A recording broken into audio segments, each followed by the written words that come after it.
राजा तथा उसके 7 बेटियों की कहानी। नमस्कार दोस्तों, आप सभी का हमारे ब्लॉग पर स्वागत है। आज हम आपको एक राजा तथा उसके 7 बेटियों की कहानी सुनाने चल रहे हैं। इस कहानी से आपको काफी कुछ सीख मिलेगी। राजा तथा उसके 7 बेटियों की कहानी।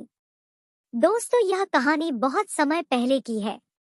किसी नगर में एक राजा रहता था। उस राजा की 7 बेटियां थी। उस राजा के राज्य में प्रजा बहुत सुखी थी। उसके राज्य में प्रजा को कोई तकलीफ नहीं थी।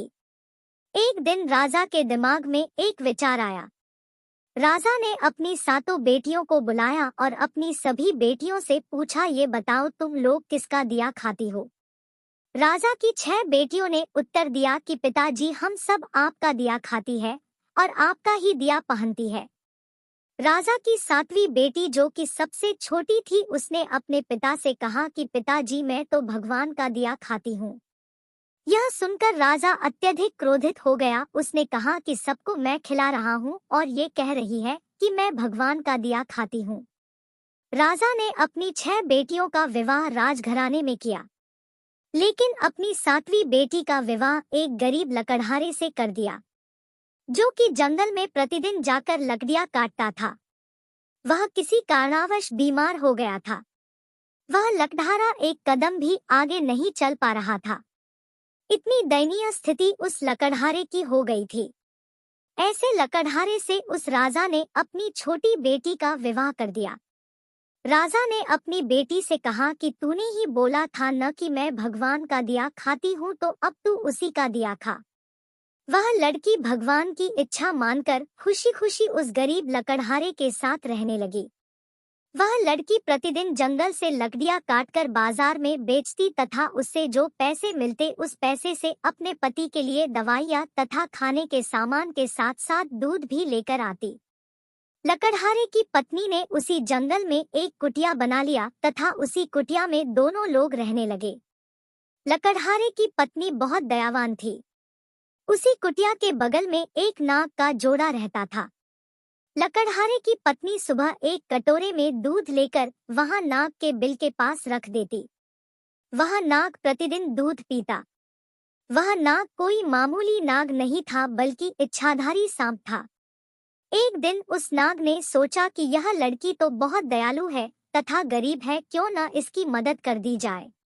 एक दिन उस नाग ने लकड़हारे की पत्नी के स्वप्न में आकर कहा कि बेटी, जिस स्थान पर तुम दूध का कटोरा रखती हो वहां पर तुम गड्ढा खोदना, तुम्हें बहुत सारी संपत्ति मिलेगी। उस संपत्ति से तुम सबका भला करना, लेकिन एक बात का ध्यान रखना कि कोई भी व्यक्ति तुम्हारे द्वार से भूखा न जाने पाए। लकड़हारे की पत्नी सुबह उठी और जिस स्थान पर नाग का जोड़ा रहता था वहां पर उसने खोदना शुरू किया। उसकी पूरी तकदीर बदल गई। उसे इतना ज्यादा सोना मिल गया कि उस धन से उसने एक महल बनवाया। उसने पूरा एक नगर ही बसा लिया। वह प्रतिदिन भूखों को भोजन करवाती थी। उसका पति भी अब पूरी तरह से स्वस्थ हो चुका था। एक दिन लकड़हारे की पत्नी सबको भोजन करवा रही थी, तब उसने देखा कि लाइन में सबसे पीछे उसका पिता तथा उसकी 6 बहनें भी लगी हुई थी। उसने सबको पहचान लिया और अपने पिता से पूछने लगी कि पिताजी, आपकी ऐसी हालत कैसे हो गई। उसके पिता ने कहा कि बेटी, मेरा सारा राजपाट छिन गया। तुम्हारी इन 6 बहनों को इनके पतियों ने धक्के मारकर अपने राज्य से बाहर निकाल दिया।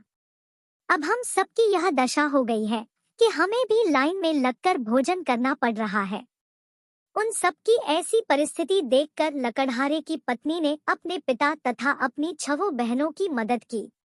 तब उसने अपने पिता से कहा कि देखा पिताजी, मैंने कहा था न कि हम सब भगवान का दिया खाती है।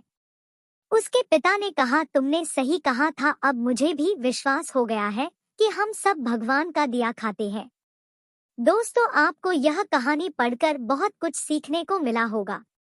दोस्तों, इस धरती पर जब कोई बच्चा जन्म लेता है तो वह अपने भाग्य को भी अपने साथ लेकर आता है। वह किसी के भरोसे नहीं रहता है, क्योंकि सबका पालनहार वह परमेश्वर है। जो कुछ होता है सब कुछ उसी के ही इच्छा से होता है। जो कुछ होना है वह सब पहले से निर्धारित है। आपके चाहने से कुछ नहीं होगा, होगा वही जो भाग्य में उस विधाता ने लिख रखा है। इसलिए हमें कभी किसी बात की चिंता नहीं करनी चाहिए। भविष्य को भविष्य के गर्त में ही रहने दो, जो वर्तमान में हो रहा है उसे देखो। लेकिन इसका मतलब ये नहीं है कि हम अपना कर्म करना छोड़ दें। ऐसा बिल्कुल भी नहीं करना है। अपना कर्म करते जाओ, उसके बाद जो कुछ होगा वह देखा जाएगा।